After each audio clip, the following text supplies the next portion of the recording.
मैं हूं भाग्य प्रदान करने वाला, और ये है दूर देश अल्तानिक का दूध।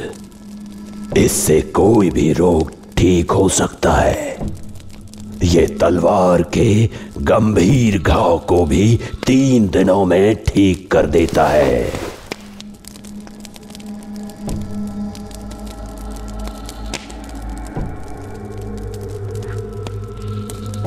अगर तुम मुझे विष देकर मारना चाह रहे हो तो तुम बहुत बड़े मूर्ख हो। अब अपना चेहरा दिखाओ। इर्तई मेरे खान, मेरा यकीन करो, मैं स्वर्ग जाने का साधन हूं। मैं तुम्हें अपना चेहरा नहीं दिखा सकता। अगर तुम जोर जबरदस्ती करोगे तो उसी क्षण से तुम योग्य नहीं रहोगे।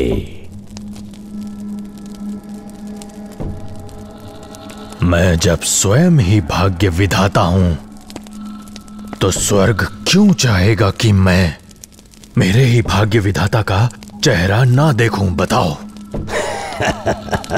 तुम ही हो स्वर्ग से आशीर्वाद प्राप्त भेड़िया, और मैं यहां तुम्हारे उपचार के लिए आया हूं। अगर मैं तुम्हें भाग्य का विधाता बनाऊं और तुम खान बन जाओ तो कैसा रहेगा? हाँ?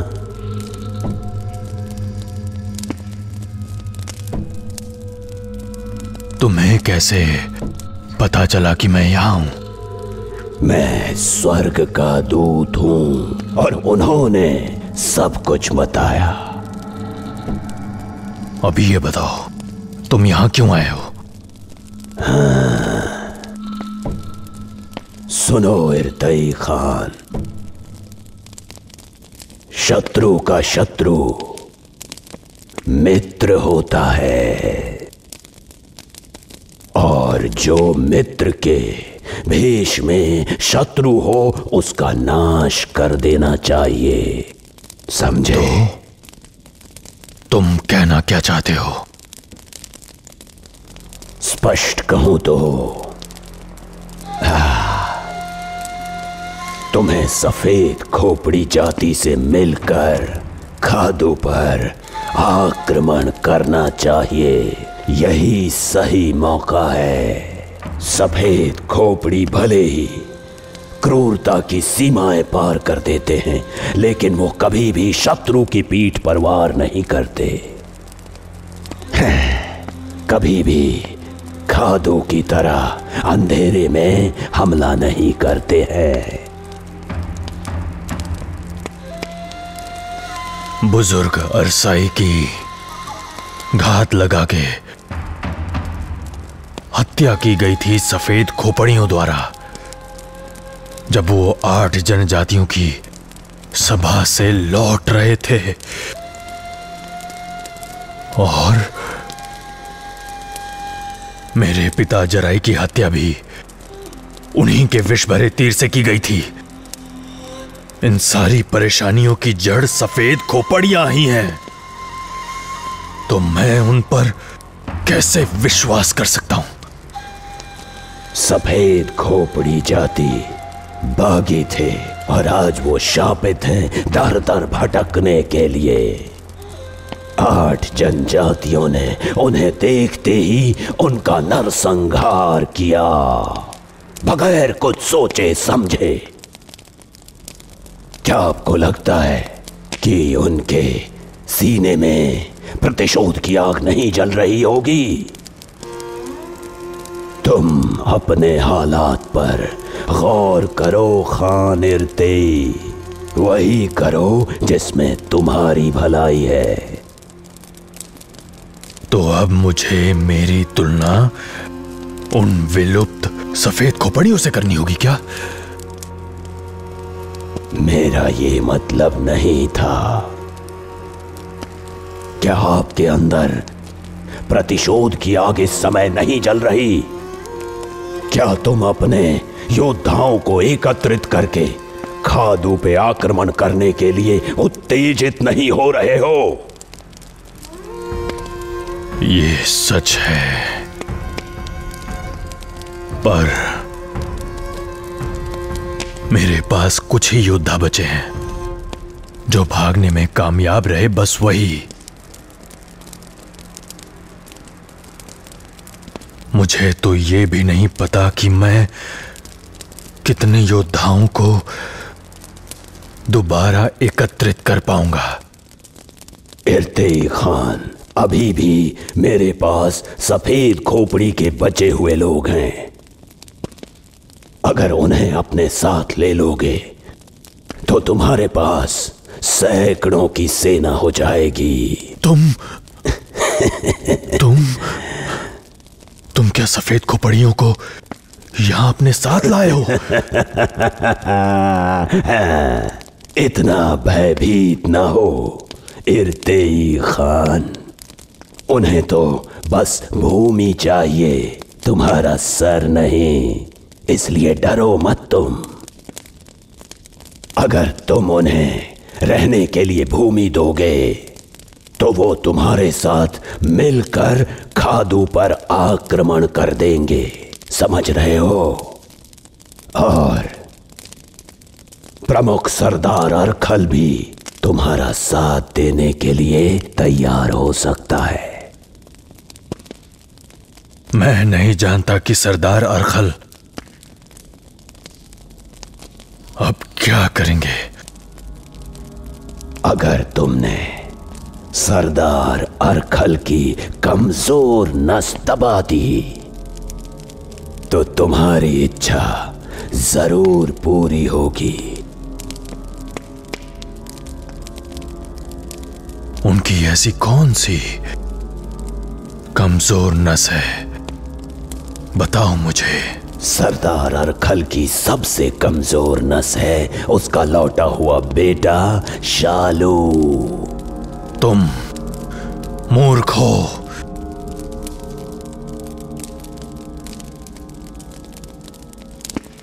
जवानी के जोश में सरदार अरखल के पिता ने नरसंहार किया था बच्चों सहित सफेद खोपड़ियों का। तब से अरखल परिवार उनके श्राप से ग्रसित है।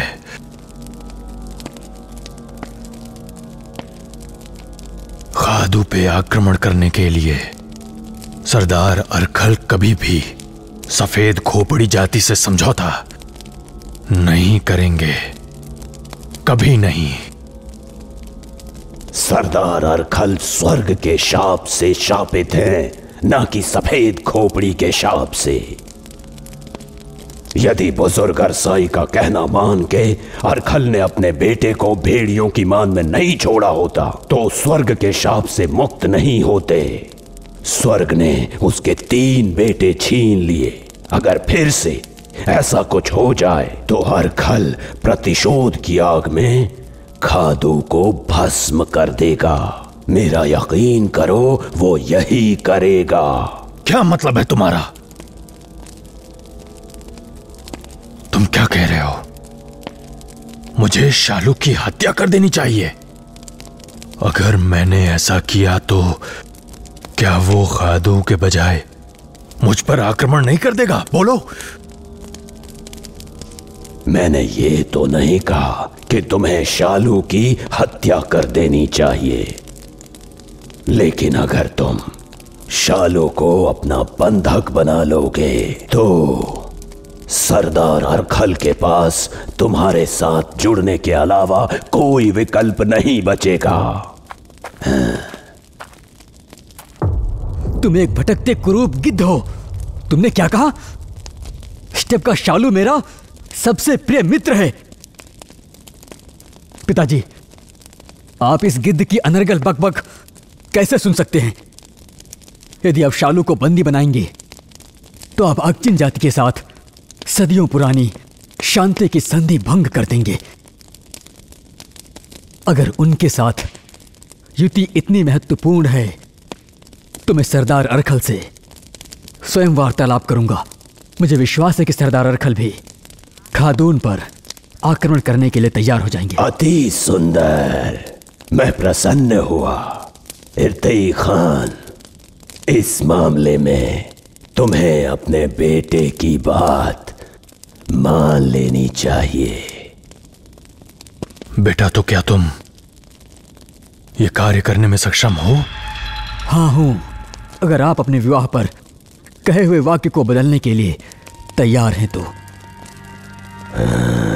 अगर आप अक्जिन जाति पर जबरन आधिपत्य स्थापित ना करें तो सरदार अरखल आपका साथ देने के लिए तैयार हो जाएंगे।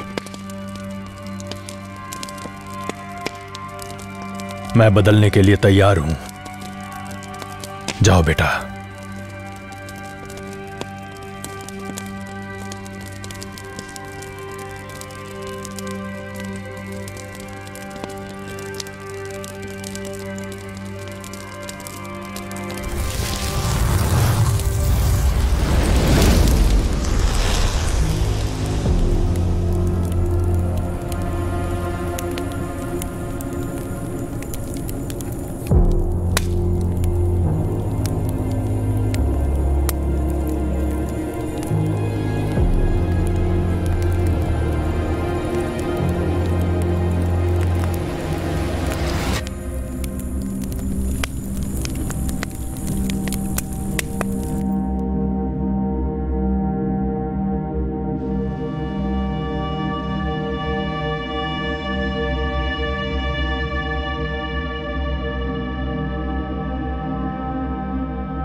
अभी मेरा घाव कैसा है?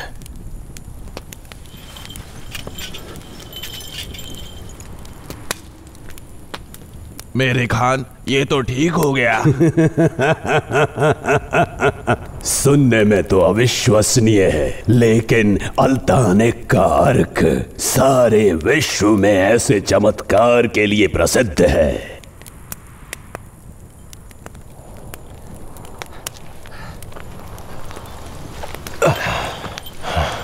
इर्ताई, आपका बेटा खौताई बड़ा ही योग्य युवा है। वो सरदार अरखाल को अपने साथ यहां ला रहा है।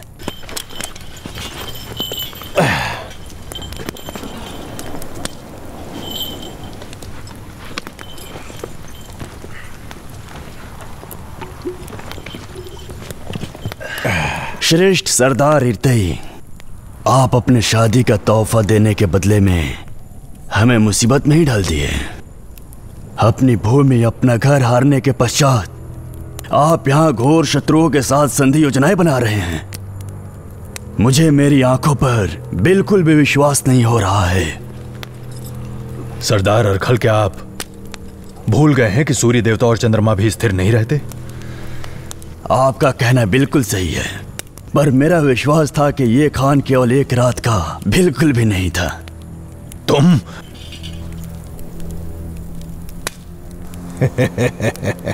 सरदार अरखल, मैंने सुना तो था कि आप एक महान शूरवीर हैं, पर आपसे मिलने का सौभाग्य प्राप्त नहीं हुआ था। मैंने भी सुना था युवा अजहर अमर है, पर तुम तो मुझे केवल हाड़ मांस का पुतला ही देख रहे हो और कुछ नहीं। मुझे अब भी तुम में से तुम्हारे उस पिता की दुर्गंध आ रही है जिसने सफेद खोपड़ियों का नरसंहार किया था। क्या युवा, क्या शिशु। रुको, तो यही है वो तुम्हारा अंतिम पुत्र जो स्वर्ग के अभिशाप से बच गया।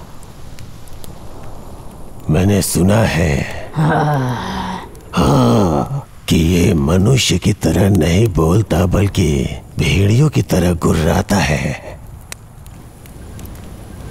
तो तुम दालसेत्सन के बेटे हो, है ना, जिन्हें अरसई ने जीवन दान दिया था, अजहर और खातर। मुझे नहीं पता था कि तुम बोलते भी हो। मुझे तो लगता था कि तुम सिर्फ कुत्तों की तरह भौंकते हो। मुझे बिल्कुल अंदेशा नहीं था कि सरदार और खाल की जुबान इतनी तीखी है। माफ करें। युवा अजहर की बुद्धि में अवश्य वृद्धि हुई होगी, लोगों का भेजा खा खा कर। सरदारों, ऐसी बातचीत से कोई लाभ नहीं। हम यहाँ पर एकजुट होने आए हैं। मैं आप सबको एक सत्य से अवगत कराना चाहता हूं।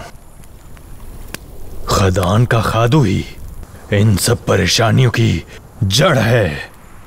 हम अक्चिन जाति यहाँ न ही खान की पदवी देने आए हैं और न ही इस अजहर को कोई भूमि देने, और न ही इस क्रूप चेहरे की अनारगल बातें सुनने के लिए यहाँ पर आए हैं।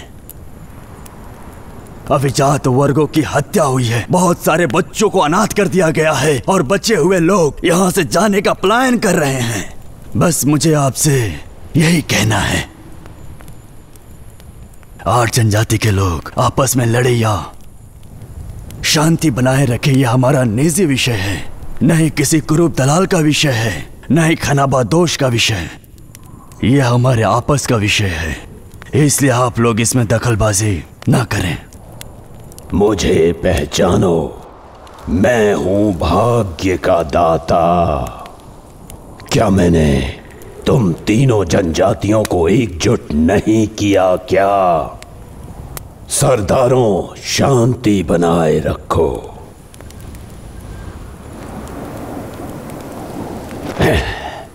ये है वो रक्त से अंकित संधि जो खदान के खादू ने सर्वी और डेल्टा पर्वतों को बेचने के लिए किया था, और साथ में भूमि भी।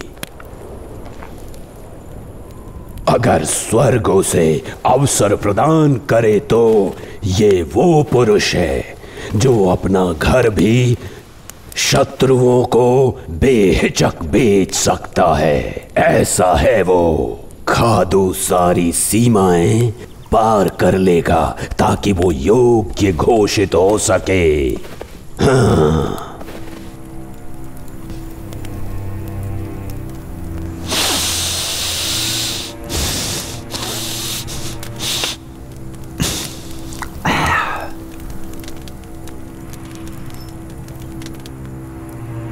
इस पर तो खादू का रक्त लगा है।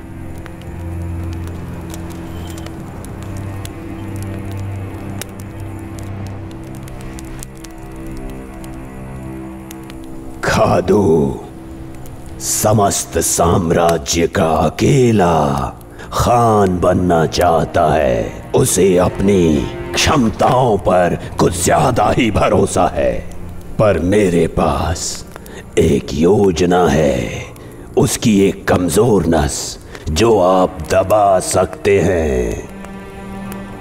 तुमने तो कुछ समय पहले ही इर्तई को मेरी कमजोरी के बारे में बताया था। तलवार को धार देने के लिए उसे घिसना ही पड़ता है। मुझे क्षमा करें सरदार अरखल, ये स्वर्ग की इच्छा है, इसका सम्मान कीजिए। एक दूसरे की आलोचना के लिए हमारे पास पूरा जीवन है, पर अब हमें एकजुटता की आवश्यकता है ताकि गलतियां न दोहराएं। आप अपनी योजना के बारे में बताएं। मेरी योजना ये है कि खदान के खादू को सिरवी पर्वतों से नीचे उतरवा के खरबुगस्ताई में उस पर आक्रमण किया जाए। मुझे ये मूर्खता लगती है। सरवी पर्वत अंगोल और भेड़िया जनजातियों की गृह भूमि रही है, वो भी सदियों से। हम उस जगह के एक एक कण को बहुत अच्छे से जानते हैं। वो पर्वत हमारे लिए हमारा घरेलू मैदान है।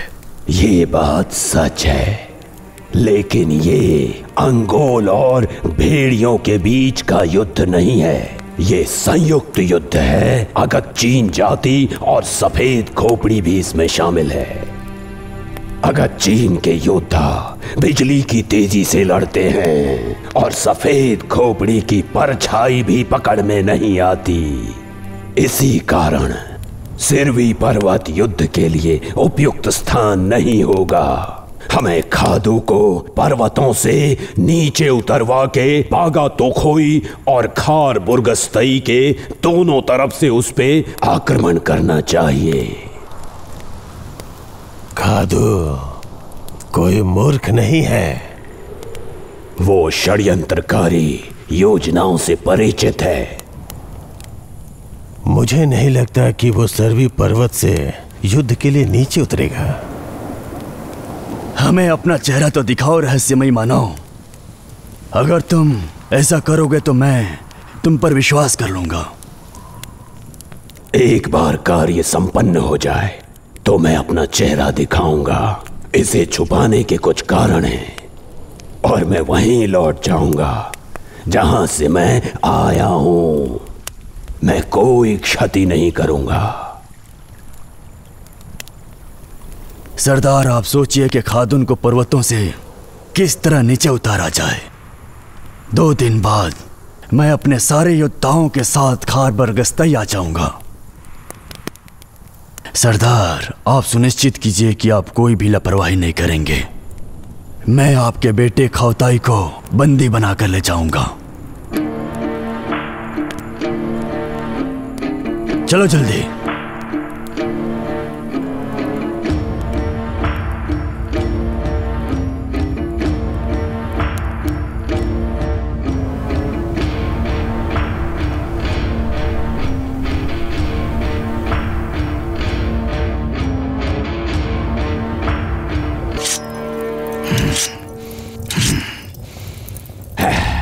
सरदार खादू, कल आप खार बुर्गस्तई में युद्ध नहीं लड़ सकते। अगर चीन जाति, उनके पास बहुत ही तेज घुड़सवार हैं। सफेद खोपड़ियों की परछाई भी आपके हाथ नहीं आए। बागा तोखोई में युद्ध लड़ना चाहिए, जहां घोड़े तेजी से नहीं दौड़ सकते और ना ही शत्रु छुप सकता है। सब मारे जाएंगे। इर्तई क्रोध में शायद मूर्ख हो सकता है, पर अजहर और अरखल इस षड्यंत्र को भांप लेंगे।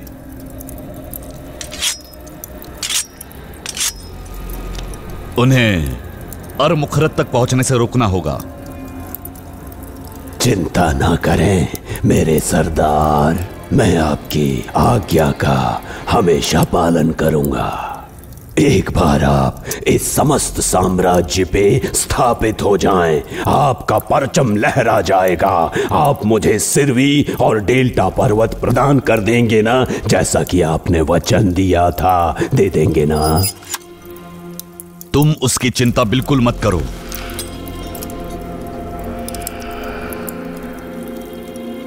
मुझे मेरे सरदार की युद्ध कुशलता पर पूरा विश्वास है और यही तो स्वर्ग की इच्छा भी है।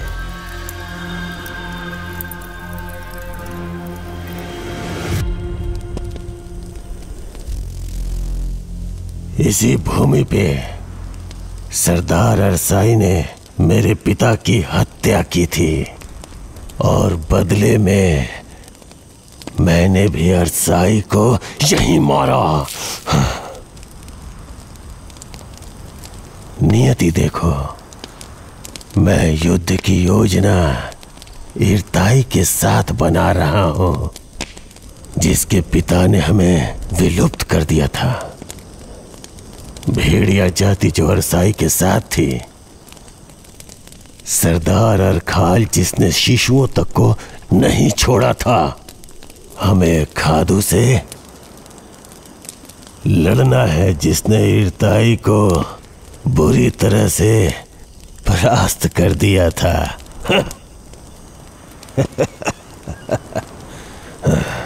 हमें पुरानी और कड़ी बातों को पूरी तरह से भूल जाना होगा। तुम्हें हमारे वर्तमान शत्रु को हरा कर चले जाना चाहिए। तुम्हारी युद्ध में दी हुई सहायता के लिए मैं वचन देता हूं, भविष्य में हम कभी भी किसी सफेद खोपड़ी जाति को हानि नहीं पहुंचाएंगे।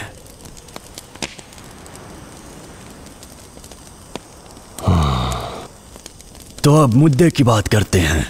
हम खादू को कैसे हरा सकते हैं? मेरे विचार में अजहर और सरदार अरखल को पूरब की ओर से बागा तोखोई पर पीछे से हमला करना चाहिए, और मैं अंगोल और भेड़िया योद्धाओं के साथ सामने से प्रहार करूंगा। हम पैदल हमला करेंगे। अक्चिन और सफेद खोपड़ियों को घुड़सवारी करके आक्रमण करना चाहिए। इस तरह से खादू के पास बचने का कोई रास्ता नहीं होगा।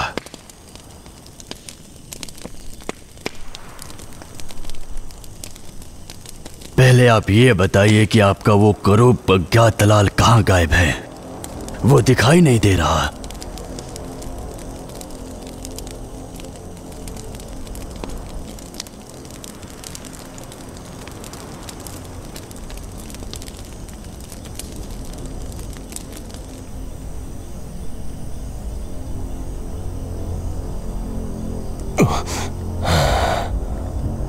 अमर अजहर, हाँ, अब तुम्हें पता चलेगा कि आखिर मैं कौन हूँ। मेरे पिता का सर मुझे लौटा दो। मुझे उन्हें सूर्य में विलीन करना है। दान की राजकुमारी ब्रॉन्ज, मैंने तुम्हें कई बार अपना पीछा करते हुए देख चुका हूँ। मेरे पिता का सर मुझे लौटा दो। कहाँ है उनका सर? जल्दी बताओ। शांत रहो। अगर तुम मेरी हत्या कर दोगे तो तुम्हें कभी भी अपने पिता का सिर नहीं मिलेगा। मेरा कुछ विशेष कार्य अभी भी बाकी है। एक बार मुझे कुछ भूमि मेरे भूमिहीन लोगों के लिए मिल जाएगी तो तुम्हें तुम्हारे पिता का सर भी मिल जाएगा। लेकिन ये तब होगा जब मेरी परछाई भूमि पे भटकेगी और मेरा शरीर एकदम स्थिर होगा।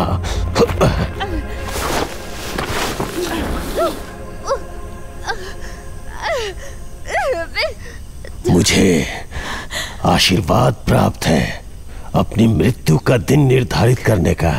तुमने तो देख ही लिया है।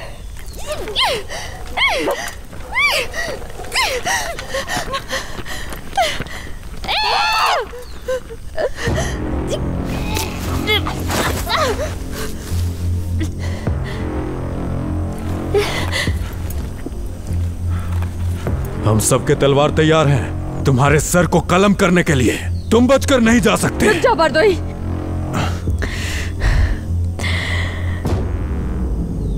अगर हमने आपस में युद्ध किया तो केवल सफेद खोपड़ियों का ही नहीं, सारिन का भी विनाश होगा। सुनो ब्रोंज, आपने अब तक इसका पीछा किया कि आप अपने पिता का सर सूर्य को वापस लौटा सकें।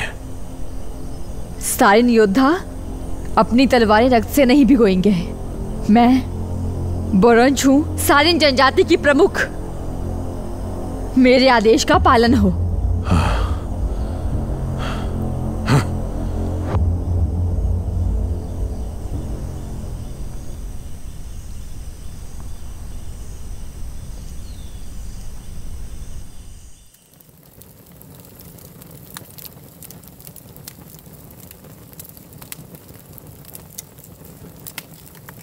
शालू,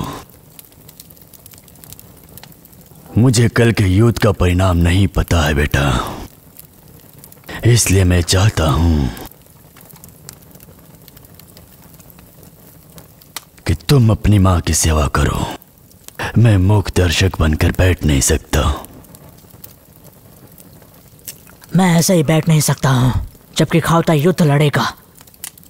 मेरा मृत्युदाता कई शत्रुओं का नाश कर सकता है। बेटा, हम अगचिन जनजाति के लोग हैं। अगर हमारी जाति विलुप्त हो गई, फिर भी हमारे घोड़ों की आत्माएं हमेशा अमर रहेंगी।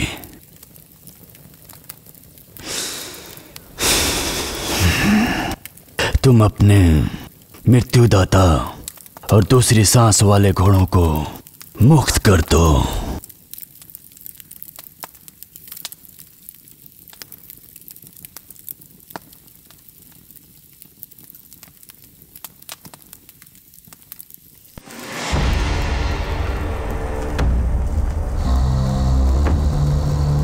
खदान के शूरवीर योद्धाओं,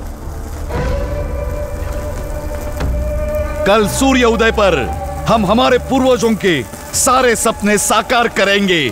इस भूमि के समस्त साम्राज्य पर हमारा राज होगा।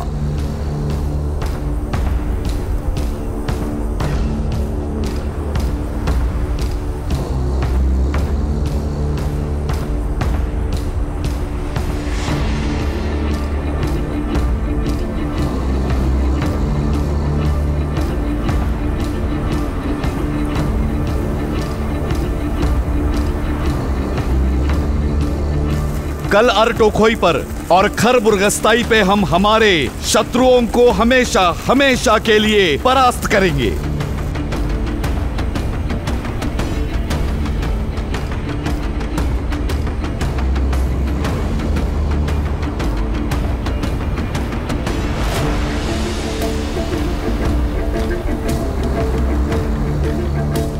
कल का सूर्योदय आरंभ होगा उन अनगिनत सूर्य उदयों का जो खदान साम्राज्य का भविष्य होगा। हम समस्त भूमि को खदान साम्राज्य के परचम तले ले आएंगे।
ओहो, यही बाकी था। आज का ये दिन चकित करेगा। कदरान की राजकुमारी का युद्ध क्षेत्र में ऐसे चोटी बांध के आना शुभ संकेत है या अशुभ? तुम्हें पता चल जाएगा, लेकिन पहले युद्ध खत्म तो होने दो। पर तुम्हें जीवित रहना है। साइन योद्धा यहाँ पे तुम्हारी सुरक्षा में है, तुम्हारी जान बचाने के लिए। मेरी जान बचाने? मन करता है वो कान ही काट दूं जिस कान से ये शब्द सुने हैं। अगर इस जंग से बच जाओ तो अपनी आंखें निकाल लेना। बोरदोई, मैं आज नहीं मरूंगा। तुम्हें चिंता करनी चाहिए अपनी राजकुमारी को जीवित रखने की।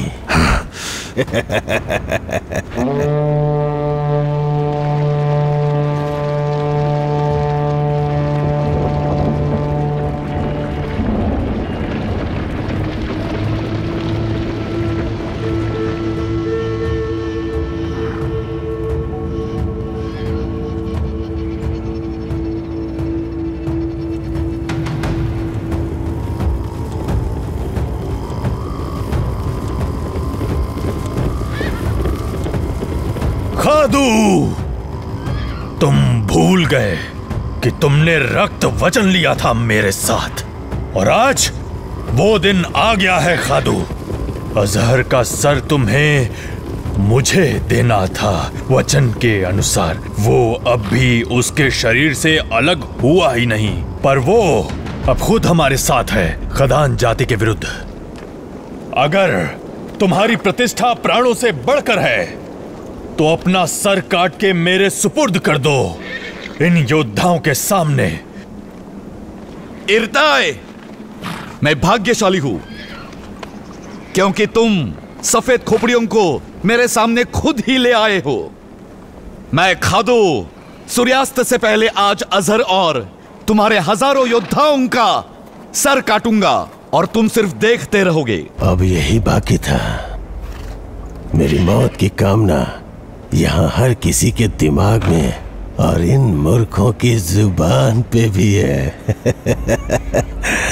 तुम्हारे सारीन के लोगों को सच में बड़ी दिक्कत होगी। तुम्हारे पिता का सर दोबारा शरीर से जोड़ने में मेरा दूसरा नाम ही मौत है। जैसे मौत मर्राती है वैसे ही मैं मर्राता हूं। सिर्फ एक दिन के खान इर्ताय, इतने सारे योद्धाओं के प्राण बच सकते हैं। अगर तुम मेरे साथ द्वंद्व युद्ध के लिए तैयार हो जाओ तो इस भेड़िए की कुतिया को भी ले जा सकते हो।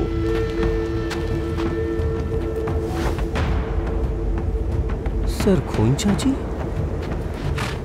अगर विजय मेरी हुई तो अजहर का सर काट के मेरा 8 जनजातियों को दिया हुआ वचन भी पूरा हो जाएगा।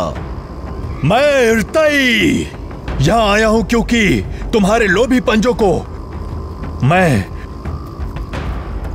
दूर रख सकूं सर्वी और डेल्टा पर्वतों से, और इस भूमि को एकजुट रख सकूं। मैं कोई नीच कुल का नहीं हूं जो केवल अपने ही परिवार और जातियों की परवाह करता रहे। इर्ताई, शब्दों के बाण बंद करो। मुझे मृत्यु का भय साफ तुम्हारे चेहरे और शब्दों में दिखाई दे रहा है। क्या तुम्हारी सेना में एक भी शूरवीर नहीं जो हमारे साथ द्वंद्व युद्ध की चुनौती स्वीकार कर सके? जिसने मेरे बेटे की जान बचाई उस अरसाई के उपकार के लिए मैं ये युद्ध लड़ने के लिए तैयार हूं। अगर बात अरसाई के उपकार चुकाने की है तो मैं इस चुनौती को स्वीकारता हूं। जब हम बहुत छोटे थे तो उसने हमें जीवन दान दिया था। अगर तुम मर गए तो मेरे पिता का सर मुझे कौन लौटाएगा?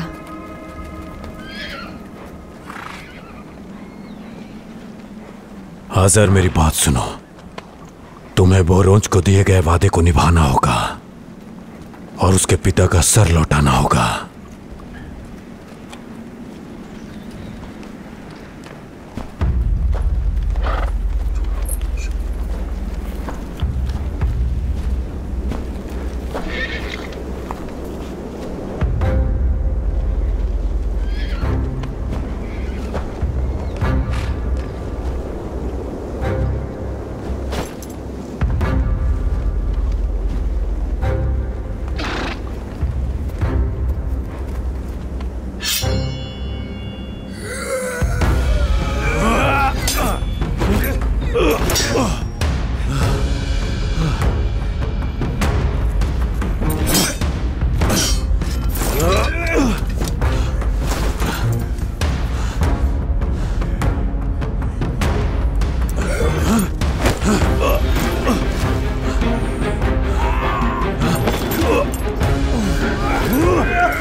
क्षमा कीजिएगा पूर्वजों, सारिन का वचन मैं निभा नहीं पाया। मेरा सफर यहीं तक था।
जब पता चला कि तुमने मेरे सर को धड़ से अलग करने की कसम खाई है तो मैं बहुत ज्यादा प्रसन्न हुआ। अमर अजहर, तुम और तुम्हारे नाम का आज मेरे हाथों अंत हो जाएगा।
कोई भी यहां से जीवित नहीं जाएगा। हम सब किसी विदेशी के जबड़े में पूरी तरह से फंस गए हैं। हमारा रक्त वचन अग्नि आत्मा को दिया हुआ लगता है अब पूरा होगा।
खफ्ताई! खफ्ताई! खफ्ताई!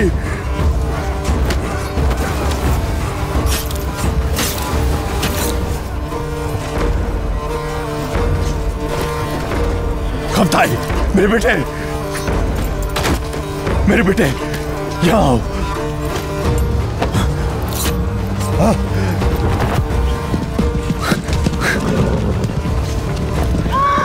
खफ्ताई!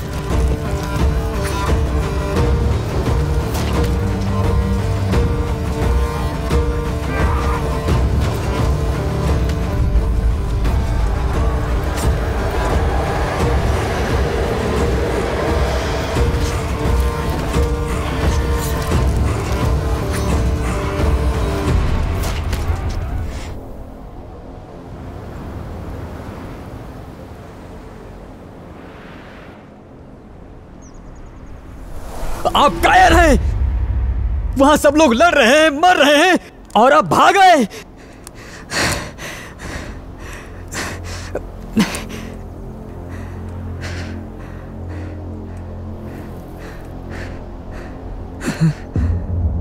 इर्तेई! बेटा, क्षमा कीजिएगा अपने स्वार्थी और मूर्ख बेटे को पिताजी।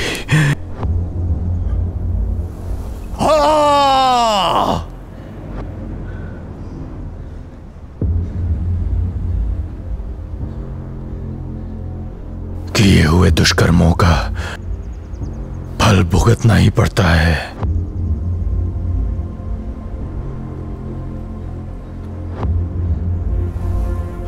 क्या स्वर्ग सही था?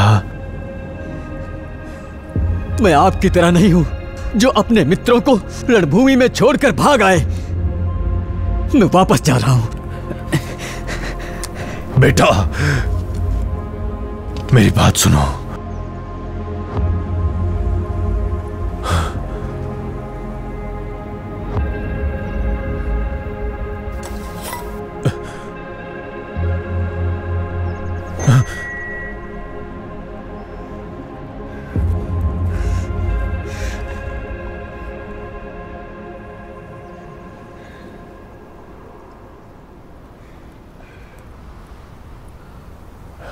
इस कटार ने तुम्हारे दादाजी के प्राण लिए हैं। ये लो, अब इसी से तुम्हें मेरी हत्या करनी होगी। पिताजी, अगर आप मरना ही चाहते हो तो रणभूमि में वीरगति को प्राप्त हो जाइए। आप मुझे पाप का दोषी क्यों बनाते हो? रण छोड़ के आप भागे हो। बेटा, तुम आखिरी रक्षक हो इन सर्वी पर्वतों के। अगर अंगोल इन पर्वत को हार गया तो समस्त जाति की सजा मृत्यु होगी। मैं कर्तव्यों का पालन करने में विफल रहा, इसलिए तुम्हें इस कटार से मेरी हत्या कर देनी चाहिए।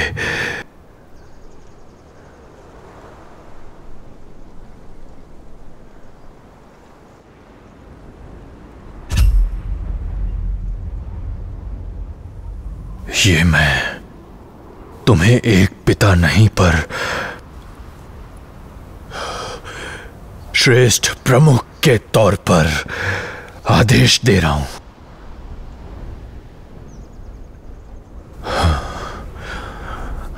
बेटा, मैंने अपने हाथों से अपने पिता की हत्या की है और अपने अनुज मिखलेन को बलि चढ़वा दिया। मैंने अंगोल जनजाति और सर्वी पर्वतों का सर्वनाश कर दिया। मेरे पाप क्षमा योग्य नहीं है, इसलिए तुम्हें मेरी हत्या करनी ही होगी। मुझे मेरे पूर्वजों के पास जल्द ही जाना होगा अपने पापों का दंड पाने। मुझे जाना ही होगा। मैं सब कुछ जानता हूं। तो फिर मेरी हत्या करनी होगी।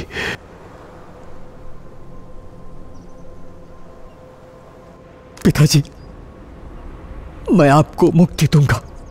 आप दादाजी से क्षमा मांगेगा। यह हत्या एक दादा का पोता नहीं, एक बेटा नहीं जिसकी मां की बलि चढ़ाई गई, पर सिरवी पर्वतों की रक्षक के नाते मैं आपकी हत्या करूंगा। इस कटार से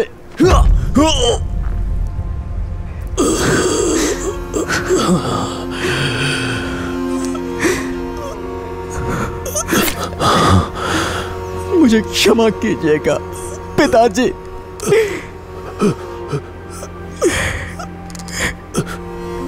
बेटा,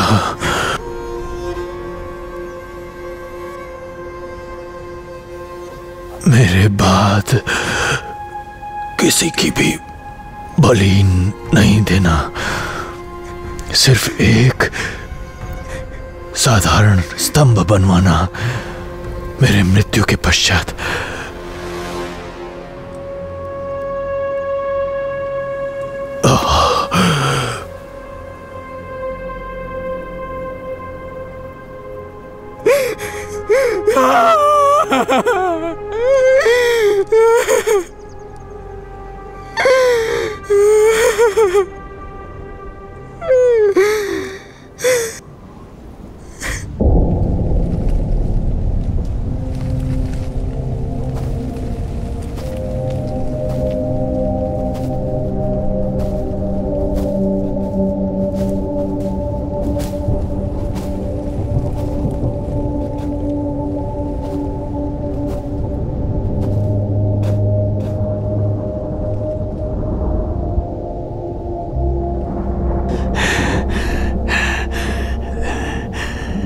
रेंगते हुए कीड़े हो तुम।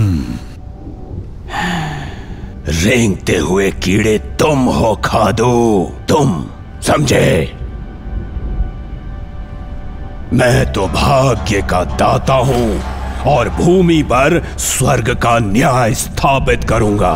मेरे कई लोग मारे गए थे तुम्हारे योद्धाओं द्वारा इस सर को प्राप्त करने में। ये महान सेवकी यही था ना, तुम्हारा मार्गदर्शक जब तुम नेत्रहीन थे।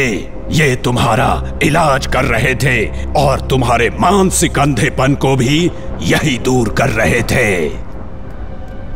ये सत्य को सिर्फ देख नहीं बल्कि परख भी सकते थे, है ना?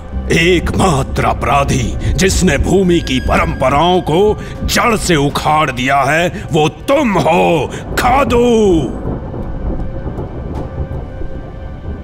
तुम्हारी मूर्खता और अंधविश्वास से भरी सोच भाग्य के वर्ष के प्रति मेरे लिए वरदान साबित हुई।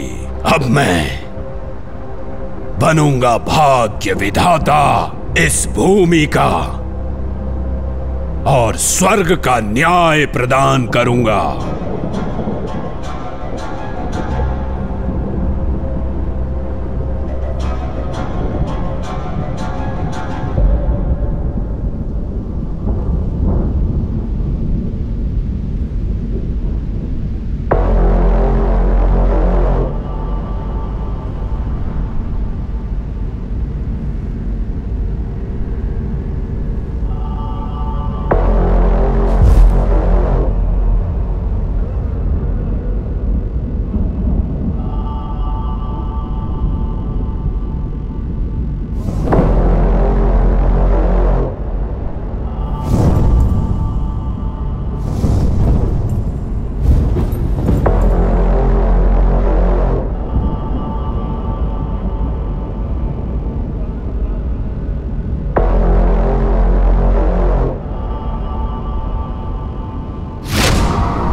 बुद्धिमान तलीगा, आपने क्या देखा? मैंने तुम्हारे परछाई के पास दो मुंह वाला सांप देखा जो छुपकर कुंडली मारता है। आपका क्या मतलब है? दो मुंहा सांप क्यों कुंडली मारकर बैठेगा मेरी परछाई पर? बताइए।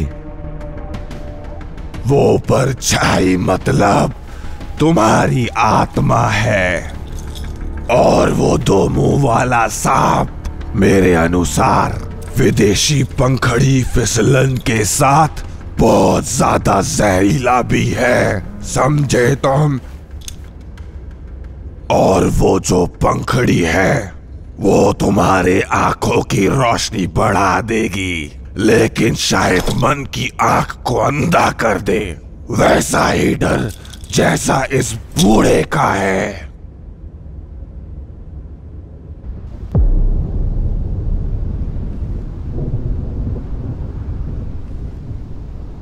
मैंने तुमसे एक बार कहा था ना, युद्ध की समाप्ति पर मैं अपना चेहरा दिखाऊंगा और बताऊंगा कि मैं कौन हूं। मैं तुम्हारी तरह नहीं हूं। खादू मैं वचन देता हूं तो उसे निभाता भी हूं, समझे तुम? मैं बहुत दूर उत्तर दिशा से आया हूं, जिसे कहते हैं उक्सा साम्राज्य।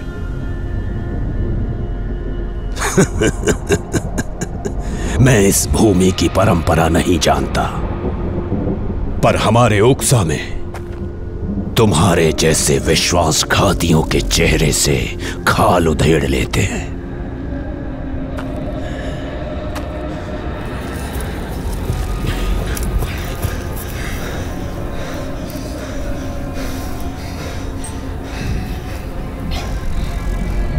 खादू सम्राट, तुम अपने सर के साथ सूर्य में विलीन हो जाओगे, और तुम कितना भी चीखो कि मैं सम्राट खादू हूं, कोई भी तुम्हारे चेहरे को पहचान नहीं पाएगा।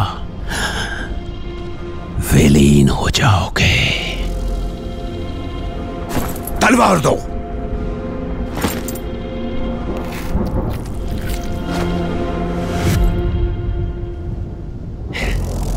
सुनो भूमि के लोगों, तुम लोग ज्ञान की जगह जादू में भरोसा करते हो। तुम्हें अपने अमूल्य भूमि के महत्व की समझ नहीं है। एक दूसरे का रक्त बहाते हो सिर्फ पद प्रमुख के लालच में आकर। क्यों?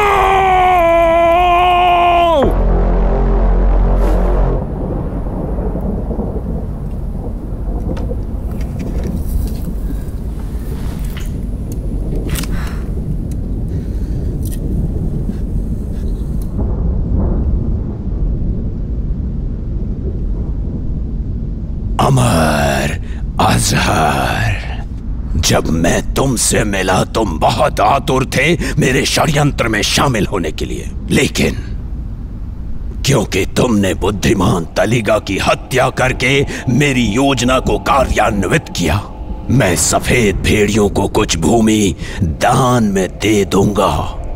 अगर तुम मेरी शरण में जीवन बिताने की शपथ लेते हो तो क्या लोगे और मेरे महान उक्सा साम्राज्य के अधीन रहोगे? हम चाहे भूमिहीन या भले ही खाना बदोश हो, पर हम किसी विदेशी मुल्क की कठपुतली नहीं बनेंगे। चाहे हमारी स्वयं की कोई भूमि ना हो, पर हम अपनी भूमि के गौरवशाली रक्षक हैं। हम अब ये भूमि सिर्फ और सिर्फ मेरी है। सिर्फ 20 लोगों की मदद से मैंने 8 जनजातियों को परास्त कर दिया, हजारों लोगों को मौत के घाट उतार दिया।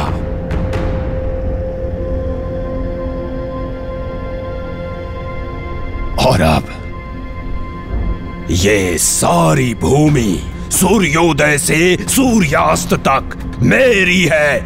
मेरी मेरी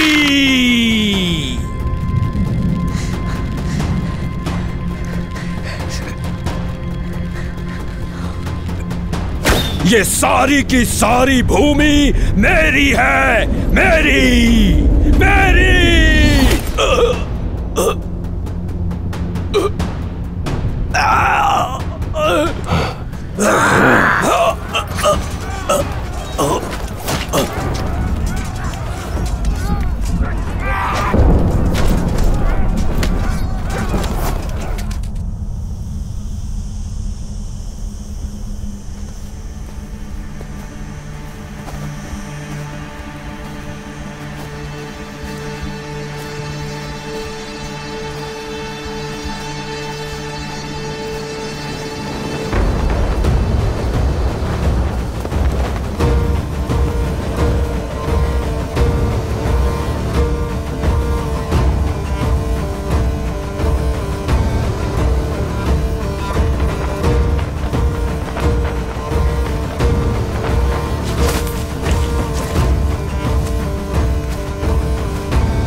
बैठो यहीं।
जिस दिन से बुद्धिमान तरीका का देहांत हुआ है, तब से मैंने ये सारी घटनाएं अपनी नींद में आभास की हैं और चट्टानों पे उतारी है।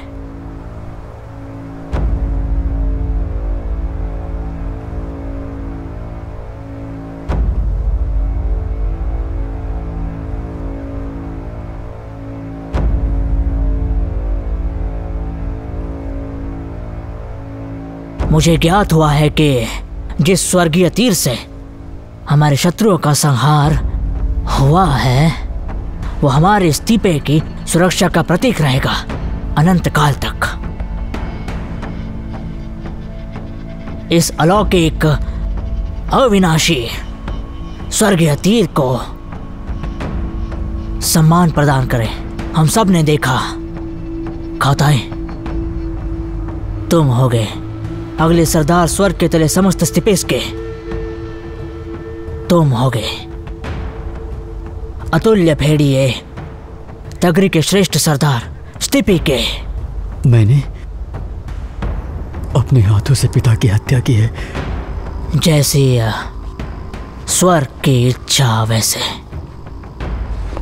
तुम्ही हो वो भेड़िया जिसे स्वर्ग का आशीर्वाद प्राप्त है। भेड़िया? हाँ तुम ही हो, तेगरी के भेड़िया तुम ही हो। सरदार स्वर्ग में अनंत दिन देखे। सरदार स्वर्ग में अनंत दिन देखे। मुझे क्षमा करें मेरे पूर्वज। हमने एक विदेशी को अपने बीच विष घोलने का अवसर दिया और उसकी कीमत में हमने हजारों लोगों की रक्त की बलि दी। मुझे क्षमा करें पूर्वज, क्षमा करें पिताजी।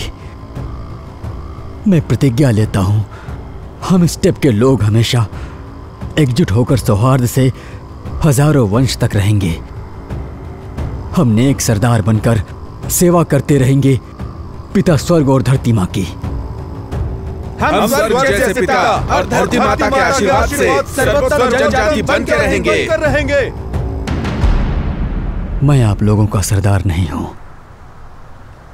मैं साक्षी हूं कि मेरे दादाजी ने ये पदवी मेरे चाचा मैकलेन को अपने जीते जी दिया था और वही इसके हकदार हैं और हमेशा रहेंगे। मैकलेन जीवित हैं।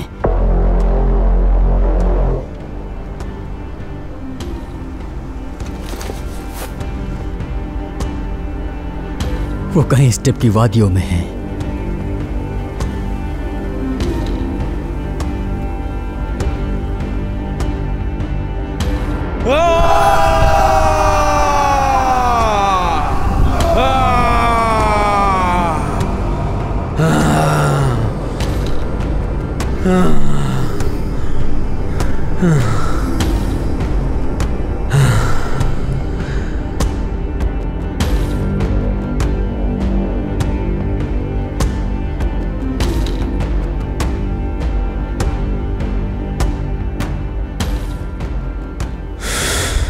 दादाजी ने जो कहा था उसे याद रखना। बड़े कामों को अंजाम देने के लिए हमें जिंदा रहना होगा, समझ गए ना?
खारकोई!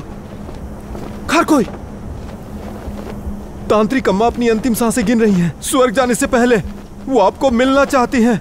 वो मुझसे मिलना चाहती है? जी।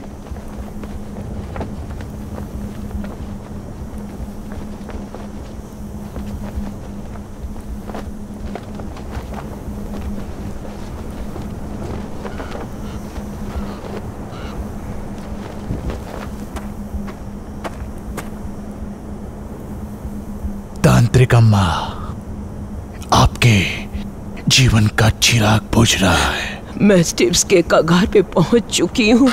अब मुझ में और शक्ति बची नहीं है। तो फिर आपको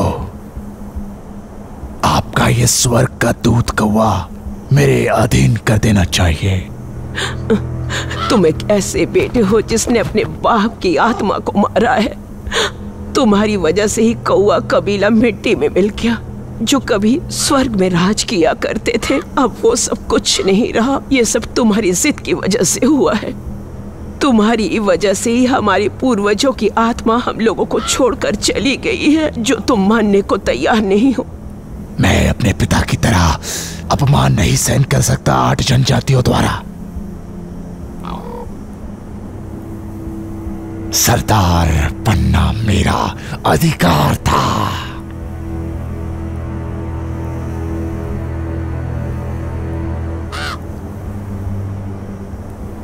इसीलिए मैंने अपने पिता की हत्या का षड्यंत्र रचा। हाँ, यह सच है।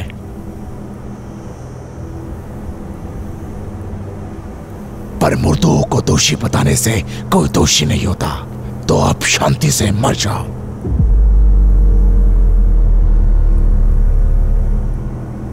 पर उससे पहले अपने स्वर्गदूत के कौवे हमारी जाति के अंतिम चिन्ह को मेरे अधीन कर दो। तुम उसके जीवन को मेरे अधीन कर दो हमेशा के लिए। ये तो स्वर्ग में रहने वालों पर निर्भर है कि वो जिम्मेदारी किसे सौंपेंगे। उस पंछी का रंग काला जरूर है, लेकिन दिल का बहुत साफ है। उन्हीं के पास वो शक्ति है कि वो स्वर्ग को साक्षात देख सकते हैं, और उनके पास ज्ञान का भंडार है। ऊपर वाले ने उनको ये शक्ति दी है, और वही अपने सरदार को चुनते हैं। कोई अपनी मर्जी से कुछ भी नहीं कर सकता।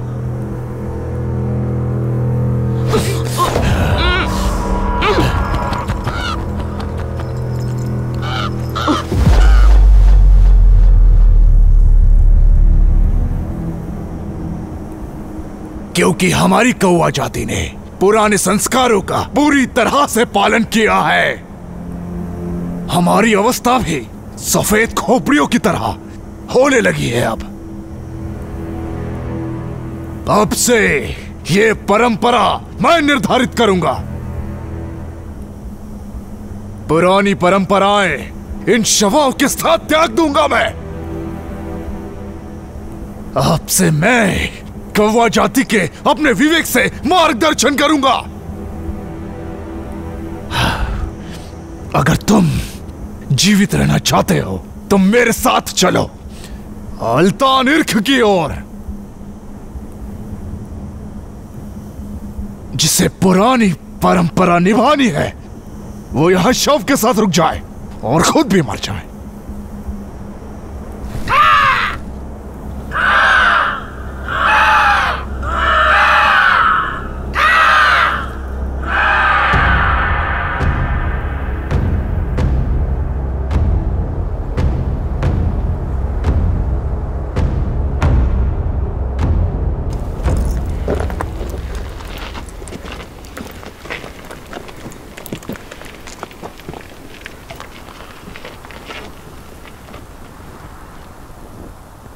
सरदार हरदान और बोरदोई के शव हमने वराह के चमड़ों में लपेट लिए हैं। अब उनके पार्थिव शरीर तैयार हो गए हैं सूर्य में विलीन होने के लिए।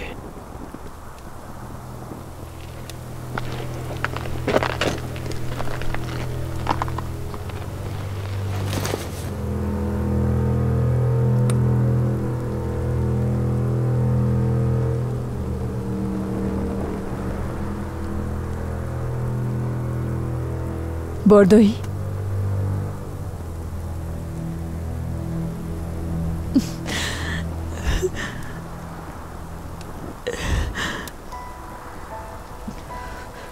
आपने अपनी कुर्बानी दी ताकि मैं अपने पिताजी को सूर्य में विलीन कर सकूं।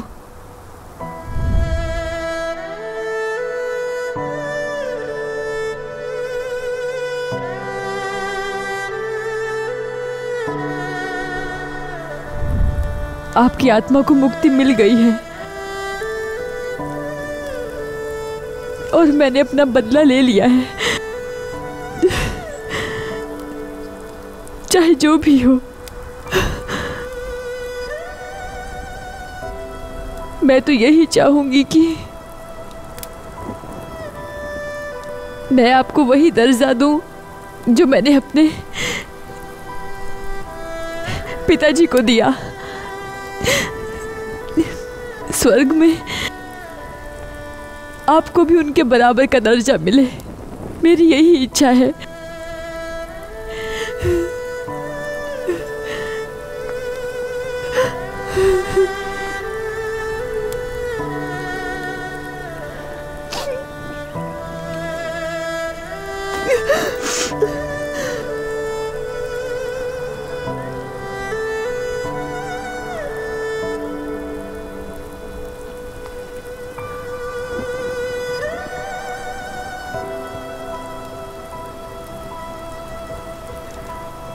आप भी सूर्य में विलीन हो जाइए, लेकिन वादा करती हूँ कि सरिन जनजाति कभी विलुप्त नहीं होगी। आपकी आत्मा को शांति मिले।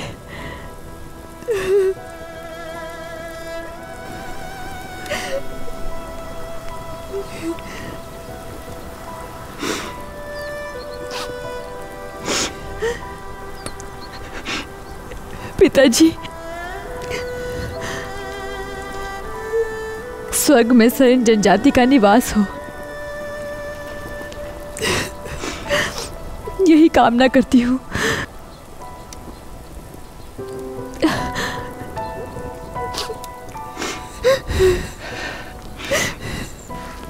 अब मुझे यकीन हो गया कि आप पूर्णतः सूर्य में विलीन हो चुके हैं।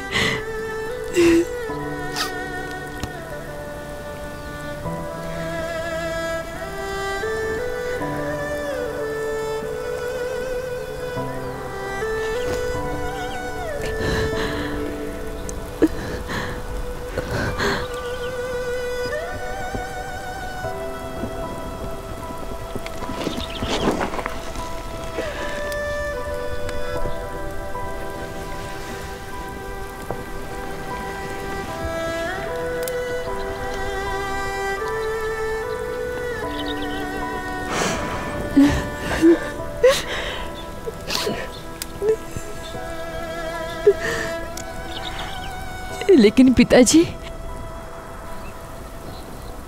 मेरा दिल नहीं मानता कि आपके किए वादे के अनुसार मैं खार खोई से रिश्ता कायम करूं।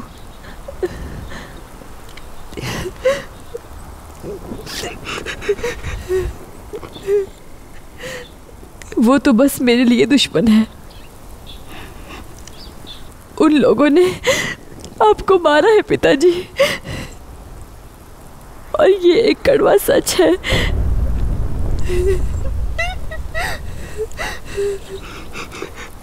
माफ कीजिएगा पिताजी।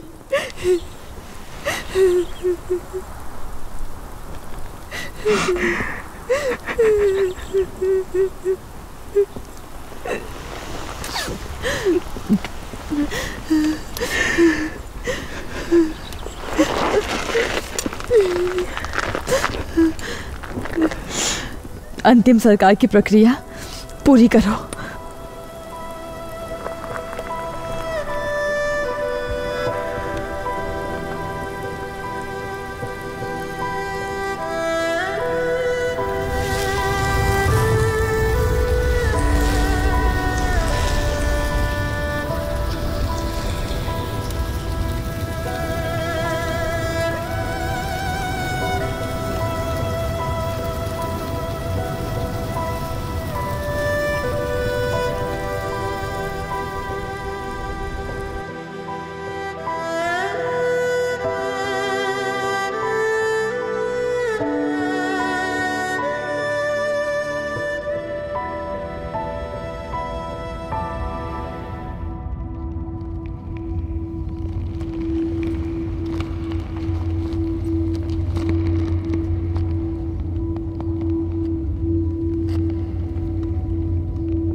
पिताजी, मैं आपको और अपने सफेद खोपड़ी पूर्वजों को अपने शत्रुओं के रक्त का भोग चढ़ाकर प्रसन्न करना चाहता हूं।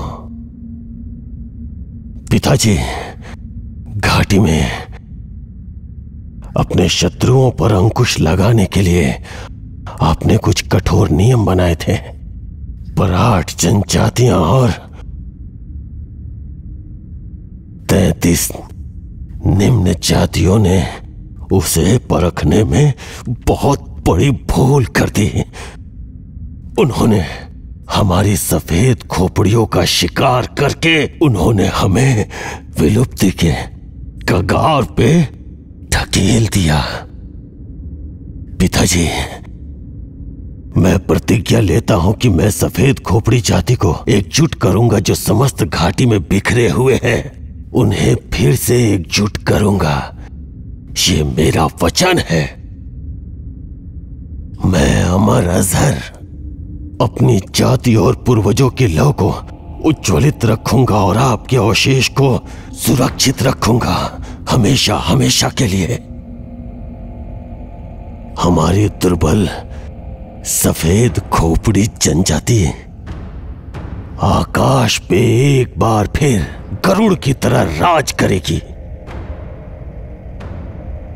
हमारी जाति जिन्हें विलुप्त घोषित कर दिया गया था आज पुनः जन्म लेगी और आने वाला कल हमारा होगा। और ये मेरी प्रतिज्ञा है। मुझे आपका आशीर्वाद चाहिए।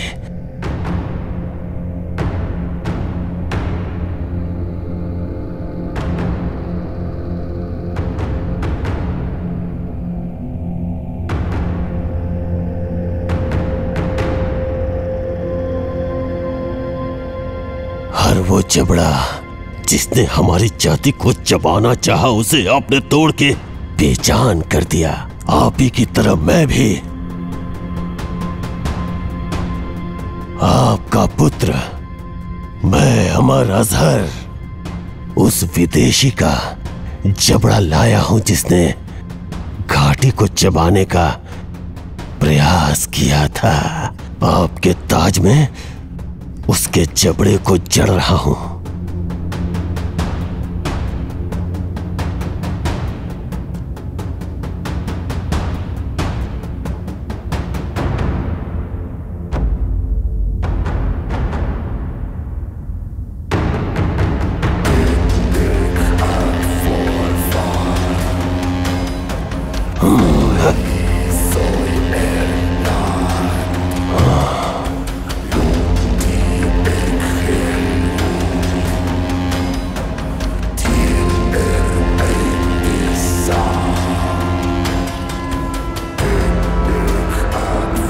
ध्यान से सुनो। मैं परछाई की तरह सबके कर्मों पर दृष्टि रखता हूं। जो भी उचित होगा स्वर्ग मेरा इंसाफ करेगा। याद रखना, धरती के भी कान होते हैं और याद रखना स्वर्ग की आंखें होती हैं। पिता तुल स्वर्ग के तले और धरती माँ की गोद में गर्म खून और सफेद हड्डियों से हम जन्मे हैं। विपरीत परिस्थितियों में भी हम अपना वर्चस्व स्थापित करते रहेंगे। सफेद खोपड़ी की जीत होगी। सफेद खोपड़ी की जीत होगी। सफेद खोपड़ी की जीत होगी। जीत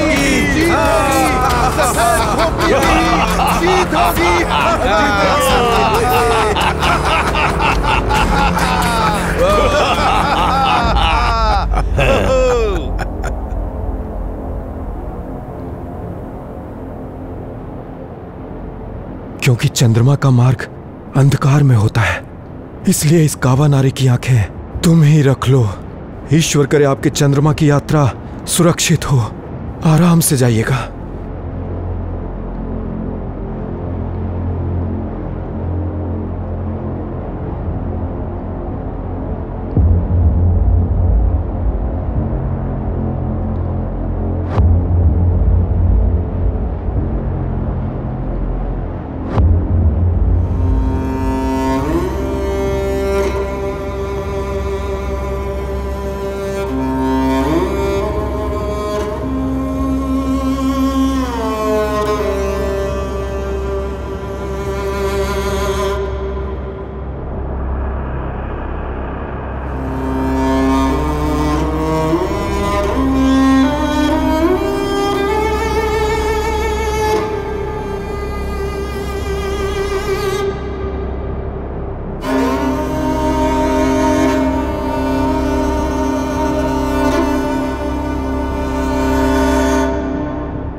अभिजात वर्क स्टेपस से मैं आपका स्वागत करती हूँ शांति के राष्ट्र अल्तन इर्क में। अल्तन इर्क के ध्वजाधारियों ने आपके आगमन की हमें सूचना दी थी, इसलिए हम नाई ध्वजाधारियां आपके स्वागत के लिए यहाँ पर आई हैं। तो आप लोग ही ध्वजा को लेकर आगे बढ़ने वाले हैं? जी हम ही हैं महामहिम। महामहिम? जो भी व्यक्ति अल्तनी की लालसा रखता है वो महामहिम ही है। जरा मुझे बताओ, ये अल्तनिक जगह और कितनी दूर है? एक दिन की यात्रा है हमारे सरदार। लोग कहते हैं तुम्हारा अल्तनिक शांति का राष्ट्र है, क्या यह सच बात है? सभी राजाओं और 1000 स्वर्गों की माता, ये बंजर देश अल्तन एक अब आपका देश है। इस देश में अब आपका स्वागत है। अल्तन एक में सभी का स्वागत है, चाहे उसका जन्म इस देश में हुआ हो या फिर किसी अन्य देश से यहाँ पर आया हो। यहाँ पर हर एक व्यक्ति का दिल से स्वागत किया जाता है। इसका मतलब ये हुआ कि ये देश अब से आपका देश भी है। अल्तनिक से मेरी भेंट हो सकती है क्या? अल्तनिक अपने महल में आपका इंतजार कर रही हैं। आप आइए, आपका स्वागत है।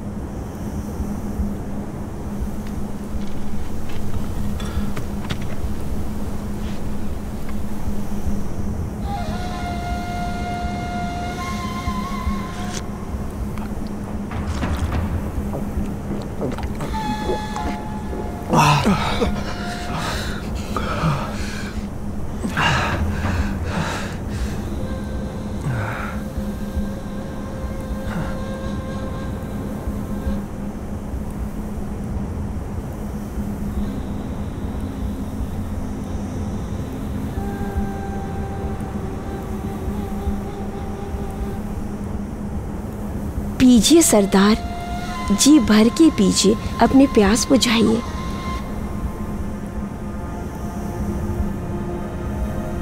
चलने की तैयारी करो, हमें यहाँ एक क्षण भी व्यर्थ नहीं करना चाहिए। जी सरदार।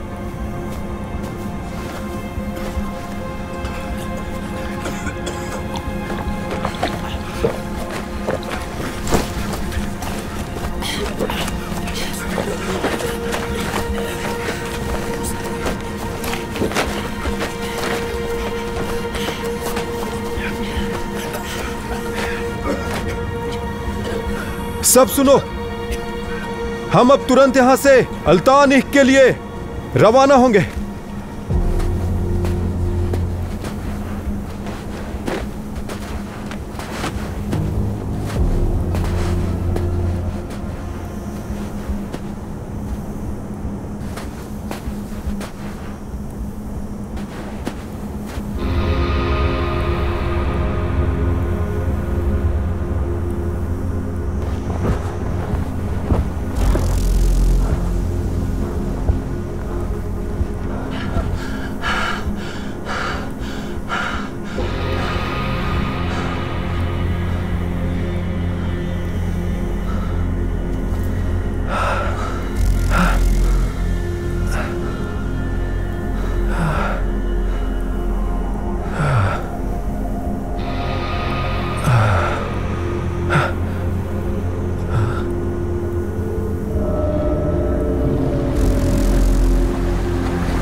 जब तक भूमि अस्तित्व में रहेगी तब तक मानव का भी अस्तित्व रहेगा।